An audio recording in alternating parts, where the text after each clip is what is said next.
Hello dear students, आज हम लोग haloalkanes and haloarenes का ऑर्गेनिक केमिस्ट्री का फर्स्ट लेसन स्टार्ट करेंगे। हेलो एल्केन्स क्या होते हैं और हेलो एरीन्स क्या होते हैं। जब भी आप किसी एल्काइल ग्रुप के साथ एक हेलोजन लगा पाते हैं, यहाँ हेलोजन को मोस्टली मैं एक्स से रिप्रेजेंट करता हूँ, जो आपके पास फ्लोरीन, क्लोरीन, ब्रोमीन, आयोडीन हो सकता है। ज़्यादातर टाइम क्लोरीन और ब्रोमीन रहता है, उसको हम हेलो एल्केन्स या एल्काइल हैलाइड बोलते हैं। वहीं हेलो एरीन्स या एराइल हैलाइड्स में कुछ बेंजीन डेरिवेटिव्स हो सकते हैं, Cl, Br, या मैं सिंपली एक्स से रिप्रेजेंट कर सकता था, या कुछ हेलोफिनाइल एल्केन्स हो सकते हैं। लाइक कार्बन के साथ एक फिनाइल ग्रुप लगा हुआ है, एक एक्स लगा हुआ है, और रूटीन हाइड्रोजन्स कार्बन के साथ। तो फर्स्ट पार्ट के अंदर हम हेलो एरीन्स या एराइल हैलाइड्स को नहीं पढ़ेंगे, सिर्फ हेलो एल्केन्स या एल्काइल हैलाइड्स को पढ़ेंगे। जनरल फॉर्मूला अगर आप देखें हेलो एल्केन्स का, तो ये रहता है CnH2n+1 मीन्स एक एल्काइल R ग्रुप और उसके साथ अटैच्ड है X।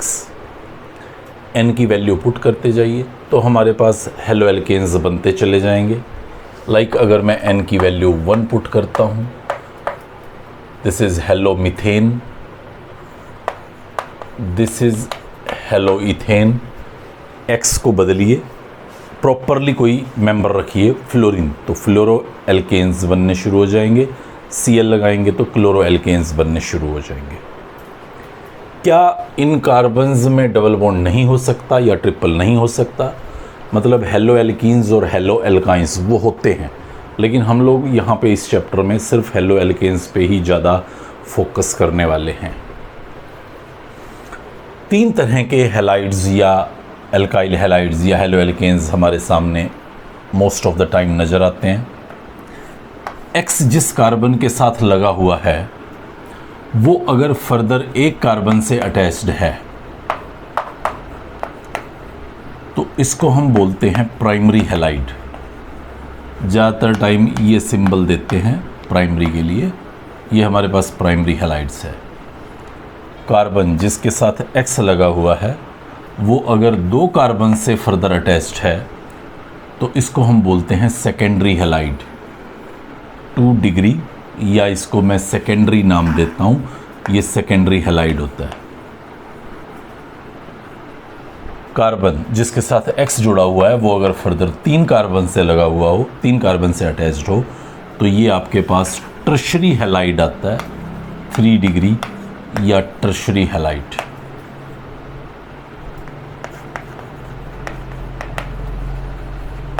ये 3 तरह के हैलाइड्स हम लोग यहाँ पे इस चैप्टर के अंदर most of the time study कर रहे हैं। इसके अलावा समटाइम आपको डबल बॉन्ड कार्बन से नेक्स्ट कार्बन पे कोई हैलाइड लगा दिखाई देता है। इस कार्बन को देखिए, इसको बोलते हैं allyl carbon, double bond carbon से नेक्स्ट कार्बन, तो ये हमारा एलाइल हैलाइड होगा।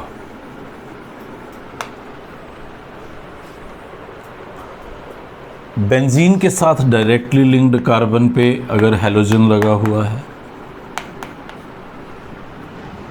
तो ये हमारा बेंजाइल हैलाइड होगा।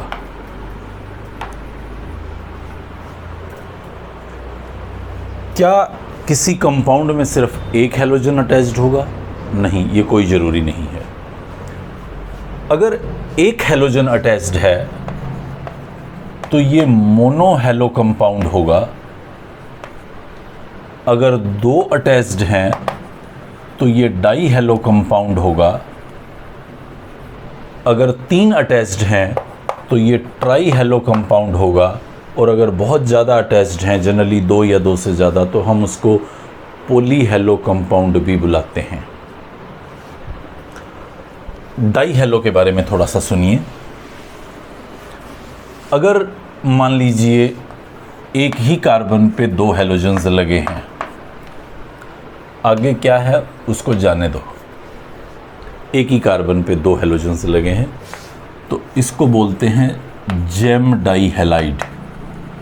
GeM is for the word geminal. एक ही कार्बन पे 2 एक्स होना, उसको बोलते हैं gem dihalide. 2 adjacent carbons पे अगर एक्स लगे हैं, आगे का कोई सीन नहीं दिखा रहा, तो इसको बोलते हैं vicinal, vicinity, neighbourhood, vic dihalide. Gem dihalide और विस डाई हैलाइड और एलाइल हैलाइड, ये 3 इंपॉर्टेंट नाम हैं, आप इन तीनों को याद रखिएगा।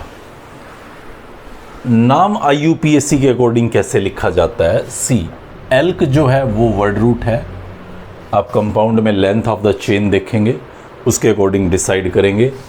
एन सैचुरेशन को दिखाता है, आपके कंपाउंड में अगर अनसैचुरेशन हो तो आप इन या आइन उसकी जगह पे यूज़ कर सकते हैं। हेलो वो हैलोजन है जो आपने अटैच किया हुआ है। लाइक मान लीजिए मेरे पास ये कोई कंपाउंड है, तो 2 कार्बन्स के लिए वर्ड रूट होगा इथ, सिंगल बॉन्ड्स हैं एन, फंक्शनल ग्रुप है Cl जिसको एज ए प्रीफिक्स यूज़ किया जाता है, एज ए सब्स्टिट्यूएंट ट्रीट किया जाता है। प्राइमरी प्रीफिक्स की जगह पे लिखूंगा क्लोरोइथेन, वैसे कॉमन नाम है इथाइल क्लोराइड। इसको देखें आप, CH3 CH2 CH2 Cl, 3 carbons की चेन है, वर्ड रूट है प्रोप, सारे सिंगल बॉन्ड हैं ane, functional group as a prefix use किया जाता है क्लोरो। नंबर देना होगा चेन को, फंक्शनल ग्रुप को या ब्रांच को लोवेस्ट नंबर देना होता है चेन सिलेक्शन के दौरान, 1 क्लोरो। यहाँ नंबर क्यों नहीं दिया? चाहे इधर Cl होता चाहे इधर होता, नंबर देने की ज़रूरत ही नहीं थी तो इसलिए नहीं दिया। See here CH2 double bond CH CH2 Cl CH3, एक डबल बॉन्ड है, एक फंक्शनल ग्रुप है, बट फंक्शनल ग्रुप को एज ए सब्स्टिट्यूएंट ट्रीट करते हैं, मतलब प्रीफिक्स की फॉर्म में लिखते हैं, तो प्रेफरेंस वाइज डबल बॉन्ड को फेवर करना होगा। प्लीज़ रिमेंबर, नोमेनक्लेचर में हमें कहा जाता है कि फंक्शनल ग्रुप फेवर किया जाता है, वो सही है, लेकिन ये फंक्शनल ग्रुप एक ब्रांच से ज़्यादा हैसियत नहीं रखता, इसीलिए उसको एज ए प्रीफिक्स लिखा जाता है, इसीलिए उसकी प्रायोरिटी डबल बॉन्ड से ज़्यादा नहीं है। पहले डबल बॉन्ड को प्रायोरिटी देना होगा, तो नाम हो जाएगा ब्यूट। सारे सिंगल बॉन्ड नहीं है, एक डबल बॉन्ड है, 1 और 2 के बीच में है तो 1 पे दिखाना है, और क्लोरीन लगा हुआ है 3 नंबर पे, so this is 3 chloro but 1 ene. Benzene के ऊपर अगर ये एल्काइल लगा हुआ हो, अगर तो डायरेक्टली लिंक्ड है बेंजीन के साथ, तो ये बेंजीन डेरिवेटिव रहता है, इसको सिंपली बोलते हैं ब्रोमोबेंजीन। अगर 2 लगे हुए हैं तो डाई ब्रोमोबेंजीन, 1,2 डाई ब्रोमो, या इसको समटाइम ऑर्थो डाई ब्रोमो भी बोल देते हैं, ऑर्थो डाई ब्रोमोबेंजीन। अगर यहाँ पे लगा हुआ है तो इसको मैं 1,3 या मेटा डाई ब्रोमोबेंजीन बोल सकता हूँ। अगर ये यहाँ लगा होता तो इसको मैं 1,4 या पैरा डाई ब्रोमोबेंजीन बोल सकता हूँ। लेकिन अगर बेंजीन डायरेक्टली लिंक्ड नहीं है, मतलब एक कार्बन की चेन है उसके साथ लिंक्ड है, तो कार्बन की चेन से वर्ड रूट को डिसाइड कीजिए। 2 कार्बन्स का वर्ड रूट होता है इथ, एन, और ब्रांच लगी हैं 2, 1, 2। फंक्शनल ग्रुप है बट ब्रांच से ज़्यादा हैसियत नहीं है इसकी। ब्रोमोफिनाइल, क्योंकि ब्रोमो पहले आता है तो अल्फ़ाबेटिकली उसी को छोटा नंबर देंगे, लोवेस्ट लोकेंट रूल के अकॉर्डिंग, तो इधर से नंबरिंग भी 1, 2 और इधर से भी 1, 2, तो मैं इसको बोल सकता हूँ 1 ब्रोमो 2 फिनाइल इथेन, ये मेरे पास इसका नाम होगा। तो इस तरह से हम लोग हैलाइड्स की वेदर इट इज़ सैचुरेटेड और अनसैचुरेटेड नेमिंग बहुत आसानी से परफॉर्म कर सकते हैं। लेटर पार्ट्स में हम लोग जब क्वेश्चंस को डिस्कस करेंगे यहाँ पे, तो हम लोग वो एग्जांपल्स भी सामने लाएंगे जो एनसीईआरटी में पूछे गए हैं, जहाँ से जनरली हमसे क्वेश्चन पूछा जाएगा। किसी भी फंक्शनल ग्रुप को पढ़ते हुए आप 3 चीज़ों पे फोकस करेंगे। पहला, उसको प्रिपेयर कैसे किया जाता है, दूसरा उसकी फ़िज़िकल प्रॉपर्टीज़ क्या हैं, और तीसरा उसकी केमिकल प्रॉपर्टीज़ क्या हैं। ज़्यादातर हमारा फोकस केमिकल प्रॉपर्टी और प्रिपरेशन पे रहता है। तो अभी प्रेजेंटली मैं आपके सामने हैलाइड्स की प्रिपरेशन शुरू करूँगा। तो सवाल एकदम उठेगा कि किस चीज़ से प्रिपेयर करने वाला हूँ मैं। तो जवाब आएगा कि हर उस फंक्शनल ग्रुप से प्रिपेयर करूँगा जो हमारी 11th और 12th की केमिस्ट्री का हिस्सा है। लाइक मैं 11th में पढ़ते थे हम लोग एल्केन, एल्कीन, एल्काइंस, तो हम इन तीनों से हैलाइड बनाने की कोशिश करेंगे। अल्कोहल पढ़ना है हमें तो अल्कोहल से भी बनाना सीख लेंगे। एल्डिहाइड कीटोन्स पढ़ने हैं तो एल्डिहाइड कीटोन से भी बनाना सीख लेंगे। एसिड और एसिड डेरिवेटिव पढ़ने हैं तो एसिड और एसिड डेरिवेटिव से भी बनाना सीख लेंगे।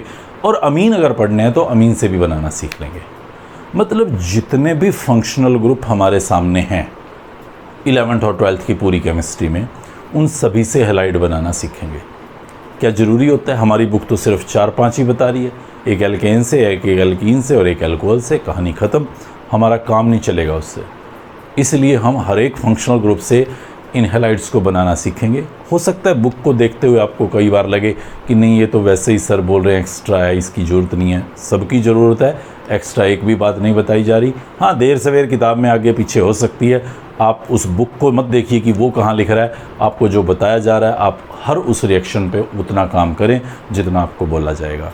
तो एल्केन्स के थ्रू हैलाइड्स की प्रिपरेशन कैसे की जाती है, हम वो यहाँ पे फर्स्ट रिएक्शन की फॉर्म में पढ़ेंगे, preparation of halo alkanes with the help of alkane. देखिए, एल्केन्स जो होते हैं वो सैचुरेटेड हाइड्रोकार्बन होते हैं। जैसे मैं सबसे छोटा मेंबर एल्केन्स का बताऊं तो वो मीथेन है। दूसरा मेंबर बताऊं तो वो इथेन है। तीसरा मेंबर बताऊं तो वो प्रोपेन है। चौथा मेंबर ब्यूटेन है। तो क्या मैं सभी से हैलोजन बनाना चाह रहा हूँ, हैलाइड बनाना चाह रहा हूँ? यस, सभी से बनाना चाहता हूँ। सभी में किस तरह से मैकेनिज्म होगा उसको समझना चाहता हूँ। सबसे पहली बात आप ये याद रखें कि एल्केन्स हमेशा फ्री रेडिकल सब्स्टिट्यूशन दिखाने के लिए जाने जाते हैं। ये बात बेसिक कॉन्सेप्ट्स के अंदर आप लोगों को मैं बार बार बोल के आया कि आप याद रखिए कि किस तरह का फंक्शनल ग्रुप कौन सी रिएक्शंस दिखाता है। उसके बिना ऑर्गेनिक में हमारी कहानी स्मूथली आगे बढ़ ही नहीं सकती। एल्केन्स हमेशा फ्री रेडिकल सब्स्टिट्यूशन दिखाने के लिए जाने जाते हैं। तो ये सभी एल्केन्स फ्री रेडिकल सब्स्टिट्यूशन दिखाएंगे। मीथेन से कहानी को शुरू करूँगा और फिर ये आपके सामने वाले इथेन, प्रोपेन और ब्यूटेन सब लेके आऊँगा। मैं यहाँ इस मीथेन का हैलाइड बनाना चाहता हूँ। सी हेयर, मीथेन के पास 4 बॉन्ड्स हैं, कार्बन सैचुरेटेड है, 5वां बॉन्ड बनने की कैपेसिटी नहीं है, बना ही नहीं सकता। तो किसी एक H को हटना ही होगा, किसी एक H को हटना होगा और वहाँ पे एक X लगना होगा। बस मुझे ये देखना है कि वो X मैं कैसे लगाऊंगा और यहाँ से H कैसे हटाऊंगा। क्योंकि मुझे पता है कि ये फ्री रेडिकल सब्स्टिट्यूशन दिखाता है, तो मतलब मैं समझ गया कि एल्केन को मुझे कोई फ्री रेडिकल देना होगा। वो फ्री रेडिकल ही यहाँ पे सब्स्टिट्यूशन कर सकता है। किसी इलेक्ट्रोफाइल की या किसी न्यूक्लियोफाइल की ज़रूरत नहीं है, मुझे बस इस एक्स रेडिकल की ज़रूरत है। अब मैं कहाँ से लाऊँ एक्स रेडिकल? एक्स रेडिकल तो नेचर में है नहीं। एक्स तो हमेशा X2 की फॉर्म में एग्जिस्ट कर रहा है, मतलब Cl रेडिकल कभी नहीं मिलने वाला, वो तो Cl2 की फॉर्म में एग्जिस्ट करता है। तो एक सीधा सा तरीका है, मैं एक एग्जांपल ले लेता हूँ, X बार बार नहीं बोलता, क्लोरीनेशन करना चाह रहा हूँ सपोज़ कीजिए। तो अभी सारे एग्जांपल क्लोरीनेशन पे समझाऊंगा, फिर ब्रोमिनेशन, फ्लोरीनेशन और आयोडीनेशन को भी इंट्रोड्यूस करूँगा। तो क्लोरीनेशन मैं करना चाह रहा हूँ इसकी, तो मेरा सबसे पहला टारगेट है कि मैं Cl रेडिकल बनाऊँ। मैं क्लोरीन के इस बॉन्ड को ब्रेक करूं, होमोलिटिक क्लीवेज कराऊं, सो दैट Cl रेडिकल बन पाए। और मुझे याद आता है एक हेल्पर जो मुझे असिस्ट करेगा इसका फ्री रेडिकल बनाने में। हेल्पर ये कोई बॉडी नहीं है, कोई स्पेसिस नहीं है, ये जस्ट एक एब्रीवेशंस चूज़ किए गए हैं। Heat, energy, light, peroxide, radiations. मतलब अगर मैं इसको स्ट्रोंगली हीट कर दूं या मैं इसके ऊपर सनलाइट, फोटोन, एनर्जी डाल दूं, लाइट डाल दूं, या मैं कोई परऑक्साइड डाल लूं, लाइक ये देखें आप, ये मैं एक परऑक्साइड दिखा रहा हूं। परऑक्साइड क्या होता है? ये ओ लिंकेज होता है, oxygen oxygen single bond linkage. ये बॉन्ड बहुत जल्दी टूट जाता है और टूटने पे ये एक रेडिकल बनाता है। मतलब घूम फिर के ये सारे तरीके एक रेडिकल को जनरेट करने के हैं। और एक रेडिकल जब कहीं जनरेट होता है तो वो किसी रीजेंट के पास जाके, किसी सबस्ट्रेट के पास जाके उसके अंदर भी रेडिकल को ही जनरेट करने की कोशिश करता है। देखिए कैसे। ये क्लोरीन का मैंने किसी भी हेल्पर के कॉन्स्टिट्यूएंट से सिंपलेस्ट लिख देता हूँ, सनलाइट पास करके Cl रेडिकल बना दिया। अब ये Cl रेडिकल क्या करता है? वो मीथेन के पास जाके सब्स्टिट्यूशन करने की कोशिश करता है। क्या करेगा? जैसे इसके पास जाएगा, यहाँ किसी एक H को सब्स्टिट्यूट करेगा, किसी एक बॉन्ड को क्लीव करेगा। सवाल उठता है कि किस H को क्लीव करेगा? तो जवाब आता है कि भाई किसी को भी कर सकता है, चारों हाइड्रोजन एक जैसे हैं। अगर चारों में कोई फ़र्क होता, लाइक किसी का बॉन्ड कम होता, ज़्यादा होता, तो वीक बॉन्ड वाले को वो डिस्प्लेस कर लेता। But presently you see here चारों H हमें एक जैसे दिखाए जा रहे हैं, तो किसी भी एक H को आप तोड़ दीजिए क्योंकि चारों केमिकली सेम हैं। रिजल्टिंग ये रेडिकल क्या करता है? वहाँ से एक H को एब्स्ट्रैक्ट कर लेता है, बाहर निकाल लेता है और हमें पीछे देता है एक नए तरह का रेडिकल, CH3 रेडिकल। ये जो CH3 रेडिकल बना है, ये CH3 रेडिकल क्या करेगा? किसके साथ रिएक्शन करेगा? एक ऑप्शन है कि वो बचे हुए एक Cl रेडिकल के साथ मैं रिएक्ट होता दिखाऊं। दो थे, एक यूज़ किया, दूसरा बचा हुआ है, और वो उसके साथ रिएक्शन कर जाए और CH3Cl बन जाए। मैं इस संभावना से इनकार नहीं करता, लेकिन ये भी तो हो सकता है कि ये CH3 रेडिकल किसी क्लोरीन के मॉलिक्यूल से रिएक्शन कर जाए। अब आप कहते हैं सर क्लोरीन का मॉलिक्यूल कहाँ से आया? वो तो आपने तोड़ दिया। तो रुकिए, एक मॉलिक्यूल नहीं लिया हुआ मैंने, मिलियंस ऑफ मॉलिक्यूल लिए हुए हैं। तो जो नहीं टूटा ये उसके साथ रिएक्शन कर जाए और उसकी दोबारा से होमोलिटिक क्लीवेज करा दे ऐसे ही, क्योंकि रेडिकल जो होता है वो इटसेल्फ एक फ्री रेडिकल जनरेट कर सकता है। उस हेल्पर का कॉन्स्टिट्यूएंट है रेडिकल, और वो इस बॉन्ड को फिर दोबारा से, जो सनलाइट काम कर रहा था वही काम ये रेडिकल भी क्लोरीन के साथ कर सकता है। रिजल्टिंग आपको फिर दोबारा से वो एक फ्री रेडिकल जनरेट करके इसमें से दे सकता है। एक Cl रेडिकल इस CH3 के साथ लग जाएगा और दूसरा Cl रेडिकल दोबारा से रिएक्शन को परफॉर्म करने के लिए रेडी हो जाएगा। दोनों सिचुएशंस पे आप देखें, आपका तो CH3Cl ही बन रहा है। तो मैं किसको दिखाऊं? क्या मैं इस स्टेप को दिखाऊं या मैं इसको दिखाऊं या कोई और भी पॉसिबिलिटी है? ये क्वेश्चन बहुत गहरा है। सी, जो एल्केन्स का हैलोजिनेशन है वो एक चेन रिएक्शन होता है। What is this chain reaction? Chain reaction कुछ ऐसे रिएक्शंस होती हैं जिनको हम एक बार इनिशिएट करते हैं,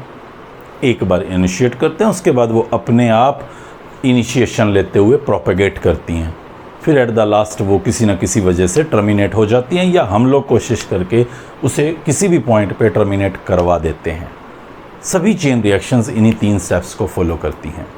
जैसे मैं एक बड़ा सिंपल एग्जांपल बताया करता हूँ। मान लीजिए मुझे मोमबत्ती को जलाना है, एक कैंडल को, तो वो मोमबत्ती का जलना एक चेन रिएक्शन है। अपने आप तो जलेगी नहीं, मैं एक बार उसको माचिस की तीली ले जाके इनिशिएट करूँगा क्योंकि उसको एनर्जी चाहिए, फिर वो जल के एनफ एनर्जी निकालेगी कि वो वैक्स फिर दोबारा जलने लग जाए, और इस तरह से मोमबत्ती कंटिन्यूसली जलती चली जाएगी।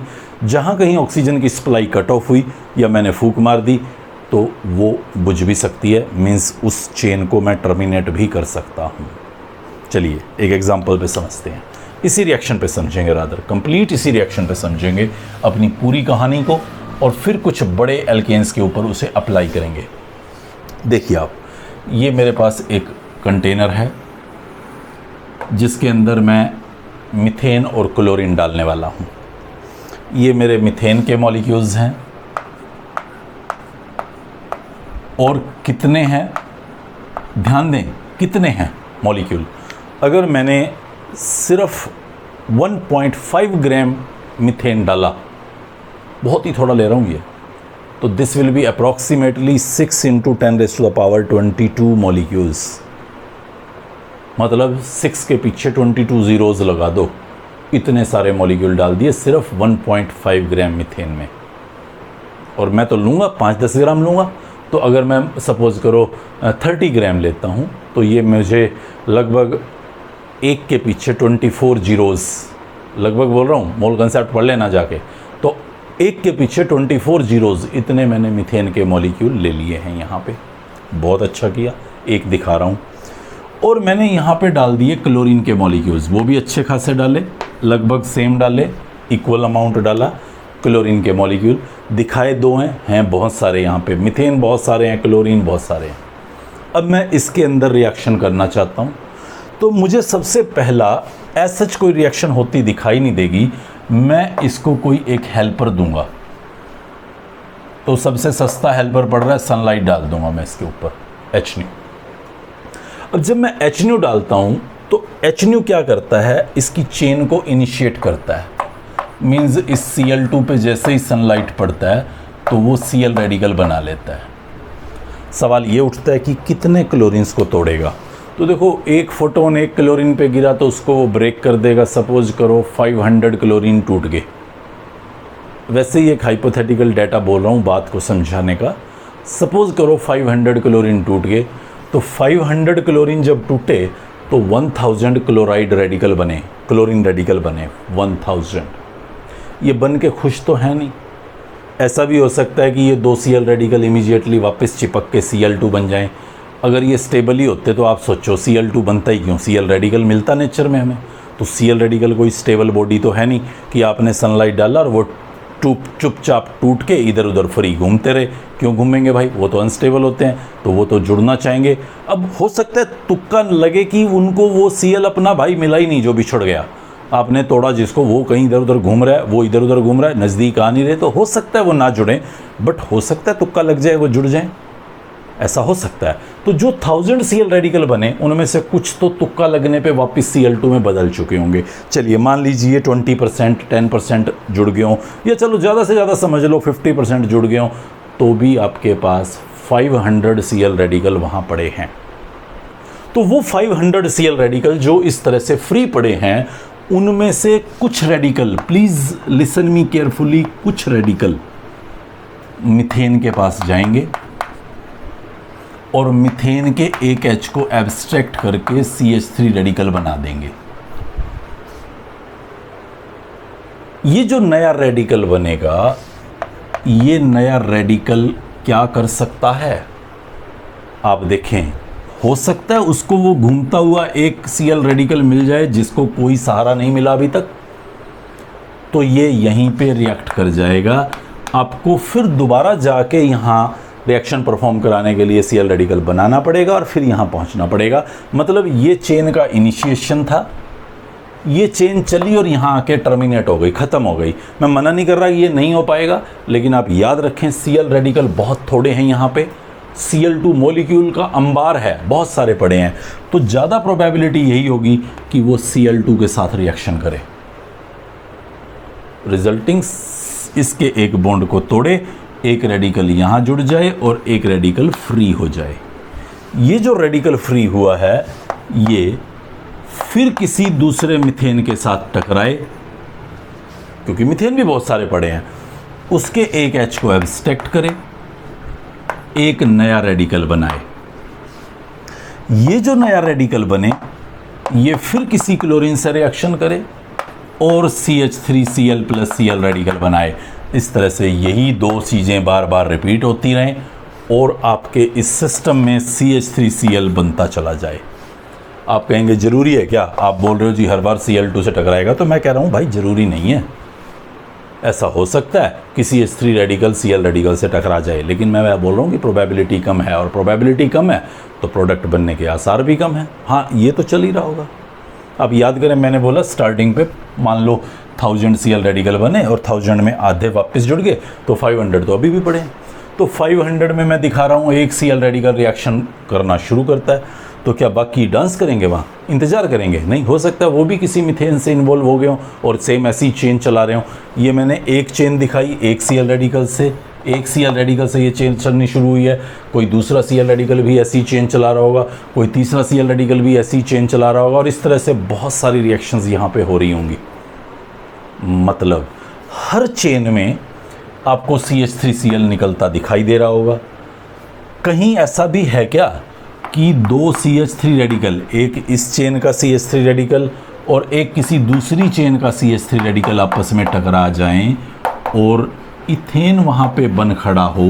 क्या इस बात की भी पॉसिबिलिटी है? तो मैं कहूँगा हाँ, पॉसिबिलिटी तो है, मना तो नहीं कर सकते, क्योंकि एक चेन से यहाँ CH3 रेडिकल जो बना वो Cl2 से ही टकराए, कोई ज़रूरी थोड़ी है भाई कोई दूसरी चेन चल रही हो उसके CH3 से भी वो कंबाइन कर सकता है। तो क्या इथेन बन सकता है? तो मैं कहूँगा हाँ, बन सकता है, लेकिन फिर दोबारा बोलूँगा प्रोबेबिलिटी तो उसके साथ टकराने की ज़्यादा है ना जो अमाउंट में ज़्यादा पड़ा है, और अमाउंट में Cl2 ज़्यादा पड़े हैं या मिथेन ज़्यादा पड़ा है। तो मिथेन से तो मिथाइल रेडिकल रिएक्शन करने का कैरेक्टर है नहीं, तो डेफिनेटली वो Cl2 से ही ज़्यादातर टाइम रिएक्शन करता नज़र आएगा। और मुझे यहाँ ऐसी अलग अलग कई चेन्स की वजह से CH3Cl की अमाउंट कंटिन्यूसली बढ़ती नज़र आएगी। 15-20 मिनट हो चुके हैं, रिएक्शन यहाँ चल रही है। CH3Cl का बनना अब काफ़ी अप्रिशिएबल नज़र आ रहा है। मुझे ऐसा लग रहा है कि 10-15% CH3Cl वहाँ पे बन चुका है। और जब 10-15% CH3Cl बन चुका है तो एक बार को मैं यहाँ इसे रब कर रहा हूँ, सिर्फ ये दो रिएक्शंस लिख रहा हूँ, यही रिपीट कर रखी थी, नीचे कोई अलग नहीं थी, यही वही दो प्रोपेगेशन स्टेप्स दिखा रहा था Cl रेडिकल बनने के बाद। तो यहाँ पे आपका ये CH3Cl प्लस Cl रेडिकल बना हुआ था, और मैं दिखा रहा था कि ये Cl रेडिकल फिर किसी मिथेन के साथ रिएक्शन करता है। 15-20 मिनट बाद वो ये भी तो हो सकता है कि इसके किसी H को एब्स्ट्रैक्ट कर ले, बाहर निकाल ले। मतलब ऐसा भी तो पॉसिबल है कि ये जो CH3Cl है, ध्यान से देखना, इस कार्बन के साथ 3 H और 1 Cl दिखा रहा हूँ, वही CH3Cl है, एक बॉन्ड तोड़ के दिखा रहा हूँ, तो वो इसके H को बाहर निकाल ले। क्या इस बात की पॉसिबिलिटी से इनकार किया जा सकता है? बिल्कुल भी नहीं। यहाँ भी वही 3 H है और वो इनको डिस्प्लेस कर सकता है। जैसे मिथेन के 4 H में से किसी एक H को हटा रहा था, तो यहाँ भी किसी 3 H में से एक H को वो निकाल सकता है। रिजल्टिंग अब की बार आपके पास एक नई तरह का रेडिकल बनेगा, ये वाला। और ये जो नई तरह का रेडिकल बनेगा, ये नई तरह का रेडिकल फिर क्लोरीन मॉलिक्यूल से रिएक्शन करेगा और आपको एक फिर दोबारा से इस तरह का रेडिकल बना के देगा। यहाँ फिर होमोलिटिक क्लीवेज होगी, एक Cl रेडिकल इसके साथ जुड़ेगा और हमारे पास ये डाइक्लोरोमीथेन बना के देगा, एक नई तरह का प्रोडक्ट। ये जो Cl रेडिकल बना, ये Cl रेडिकल फिर कहाँ जाएगा? हो सकता है मिथेन के पास चला जाए। मतलब मैं इस स्टेप के लिए मना नहीं कर रहा कि ये स्टेप 10 मिनट बाद होना बंद हो जाएगा, ये स्टेप तो हो ही रहा होगा, बट ये भी साइमल्टेनियस अब शुरू हो जाएगा। और 20-25 मिनट हो गए हैं, आधा घंटा हो गया है, तो अब इसकी प्रोडक्ट भी हैंडसम हो चुकी है। और जब इसकी प्रोडक्ट हैंडसम हो चुकी है तो Cl रेडिकल जो निकलता है या जो फ्री घूम रहा है आपके सिस्टम में, वो Cl रेडिकल इस CH2Cl2 के साथ भी रिएक्शन करके इसके H को भी एब्स्ट्रैक्ट कर सकता है। जैसे इसकी अमाउंट बढ़ेगी, फिर ये नई तरह का जो रेडिकल मैं यहाँ बना रहा हूँ, हो सकता है वो क्लोरीन से रिएक्शन कर जाए और आपको फिर दोबारा से वो CHCl3 प्लस Cl रेडिकल बनाना शुरू कर दे। आप कहेंगे सर ऐसे दो मिल गए, क्या वो भी जुड़ सकते हैं? तो मैं कहूँगा हाँ, वो भी जुड़ सकते हैं, कोई मना ही नहीं है। बट प्रोबेबिलिटी उन्हीं की ज़्यादा, जिनकी ज़्यादा है उन्हीं को यहाँ पे रिप्रेजेंट करके मैं आपके सामने दिखा रहा हूँ। और थोड़ी देर बाद जब इसकी अमाउंट बढ़ेगी तो इसका H भी यहाँ से निकल पाएगा मैं इस चीज़ के लिए भी मना नहीं कर रहा कि इसके H को नहीं निकाला जा सकता, ये भी निकल सकता है। रिजल्टिंग जो ये नई तरह का रेडिकल बनेगा, ये फिर Cl2 के साथ रिएक्शन करके आपको ये प्रोडक्ट देना शुरू कर देगा। मतलब तो बिल्कुल साफ है, मतलब तो क्रिस्टल क्लियर है कि अगर मैं मीथेन के अंदर क्लोरीन डालूं और सनलाइट पास करूं तो सब्स्टिट्यूशन में CH3Cl बनेगा, नो डाउट, बट CH2Cl2 भी बनेगा, CHCl3 भी बनेगा और CCl4 भी बनेगा, रादर चारों का मिक्सचर बनेगा। देखो, हम खिचड़ी नहीं चाहते, हम चाहते हैं कोई एक स्पेसिफिक प्रोडक्ट। हमारा एम रिएक्शन करना नहीं है, हमारा एम रिएक्शन में एक स्पेसिफिक प्रोडक्ट ऑब्टेन करना है। जैसे मैं मोनो हेलो एल्केन्स बनाना चाहता हूँ अपने इस पूरे चैप्टर के दौरान, तो मेरा टारगेट है कि भाई मुझे तो ये चाहिए, मुझे तो ये बने ना तो समस्या है। कैसे इनको अलग करूँगा? एक मिक्सचर बन गया तो मैं चाहता हूँ 100% CH3Cl बने लेकिन मुझे 25% मिले, मैं ऐसा क्यों करूँ? मुझे तो कोई ऐसा जुगाड़ ढूंढना है कि मुझे मेजर प्रोडक्ट मेरा वही मिले जो मुझे चाहिए, मोनो हेलो। तो क्या करूँ मैं? एक सिंपल सा तरीका है, आप मीथेन के 10 मोल लीजिए और क्लोरीन का 1 मीन्स 10:1 रेशियो ले लीजिए। उससे क्या होगा? जो Cl रेडिकल होगा, अब क्योंकि मीथेन के मॉलिक्यूल्स बहुत ही ज़्यादा है, अगर मैंने मीथेन के मॉलिक्यूल्स पे क्लोरीन डाला हो इस रेशियो में, तो CH3Cl प्लस HCl बनेगा स्टार्टिंग के स्टेप पे। लेकिन आप देखिए, जो Cl रेडिकल बन रहा है चेन प्रोपेगेशन के दौरान, उसकी इसके साथ टकराने की प्रोबेबिलिटी ऑटोमेटिकली कम हो जाएगी, क्योंकि ये इतने ज़्यादा ले रखे हैं कि Cl रेडिकल को जब मिलेगा मीथेन मिलेगा तो वो उसी के H को एब्स्ट्रैक्ट करता रहेगा, रिजल्टिंग ये प्रोडक्ट आपका मेजर बनेगा। इनके लिए मैं अभी भी मना नहीं कर रहा कि ये बिल्कुल नहीं बनेंगे, बट मेजर प्रोडक्ट बनाने के लिए आप एक काम कर सकते हैं कि यहाँ मीथेन को बहुत लार्ज वैल्यू में लें, बहुत एक्सेस वैल्यू में लें, सो दैट ये हमेशा Cl को यही दिखे और उसी से H निकाल पाए। एक बार फिर दोबारा से आप इस पॉइंट को देखें नए एंगल से। ये हमारे पास मीथेन का एक मॉलिक्यूल है तो बहुत सारे, मैं एक को फोकस कर रहा हूँ, और वो Cl रेडिकल जो आपने चेन प्रोपेगेशन इनिशिएशन में पैदा किया सनलाइट पास करके, ये Cl रेडिकल आया है। और ये Cl रेडिकल मैं बता रहा हूँ आपको होमोलिटिक क्लीवेज के लिए जाना जाता है। इस मीथेन में यहाँ से होमोलिटिक क्लीवेज करेगा, ये Cl रेडिकल मैं बोलता था H को हटा लेगा। आपको लगता है सर जब होमोलिटिक क्लीवेज होगा तो ये भी तो पॉसिबिलिटी है कि CH3 उस Cl को ले ले और H रेडिकल बन जाए, ये सभी तो हो सकता है। बॉन्ड तो टूटना है, 2 रेडिकल बनने हैं, एक बनना है CH3 रेडिकल और एक बनना है H रेडिकल। फिर Cl हमेशा H को ही क्यों ले, CH3 को ही क्यों ना ले? पहले ही स्टेप में प्रोडक्ट बना दो और फिर H रेडिकल का कर लो जो करना है आपको Cl2 के साथ या वटएवर। आप ये क्यों नहीं कह रहे, आप यही क्यों कह रहे हैं कि CH3 रेडिकल प्लस HCl बनेगा? ये मैं बता रहा था कि ये बनेगा, मैं ये क्यों नहीं कह रहा कि ये बनेगा। सी हेयर, किसी भी एक पर्टिकुलर रिएक्शन को प्रोसीड करने के लिए आपके पास मिलियंस ऑफ स्टेप्स हो सकते हैं। रिएक्शन उन स्टेप्स को फॉलो करती है जहाँ पे उसको कम एनर्जी लगानी पड़े, मींस उस पर्टिकुलर पाथ की जिसको वो फॉलो करने वाली है उसका एक्टिवेशन एनर्जी लो हो, उसी पर्टिकुलर पाथ को रिएक्शन फॉलो करेगी। इस पर्टिकुलर पाथ को फॉलो करने के लिए कहाँ गया वो, यस, इस पर्टिकुलर पाथ को फॉलो करने के लिए रिएक्शन को बहुत ज़्यादा एनर्जी लगानी पड़ती है, जबकि इस पर्टिकुलर पाथ को फॉलो करने के लिए रिएक्शन को कम एनर्जी लगानी पड़ती है।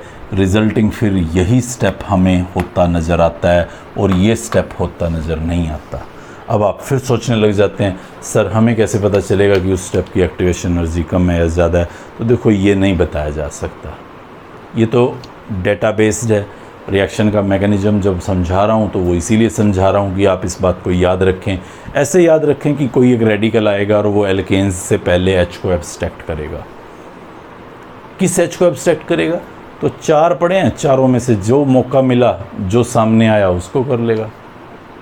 क्या चारों में से किसी को भी कर सकता है? हाँ, क्योंकि चारों एक जैसे हैं तो चारों में से किसी को भी कर सकता है, प्रोडक्ट तो वही बनने वाला है।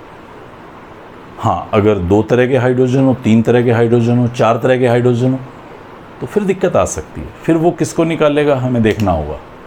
तो नेक्स्ट लेक्चर के अंदर हम इस कहानी को फिर दोबारा से पढ़ना शुरू कर देंगे। जब हम किसी ऐसे एल्केन को लेके आएंगे जहाँ पे 2 तरह के हाइड्रोजन हो, 3 तरह के हाइड्रोजन हो या 5 तरह के हाइड्रोजन हो, फिर किस किस तरह के प्रोडक्ट बनेंगे, कौन सा मेजर बनेगा, कौन सा माइनर बनेगा, कौन से फैक्टर इसको एक्सप्लेन करेंगे, ये सारी बहुत ही लंबी कहानी है जिसमें आप पूरे एल्केन्स की केमिकल प्रॉपर्टीज समझ जाएंगे, कुछ भी नहीं बचेगा।